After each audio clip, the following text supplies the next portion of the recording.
Introducing Tronix Aircon Timer 2. Now controllable with any remote.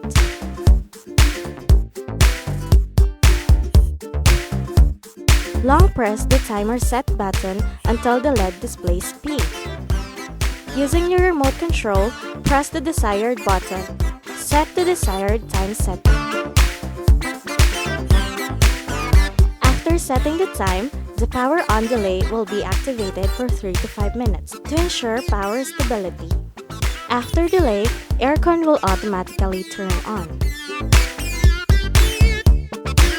When Aircon Timer 2 reaches 0, the fan will automatically turn on.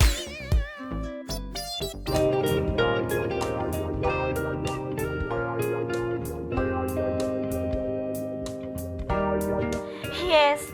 Hindi na ako tatayo para magpatay ng aircon.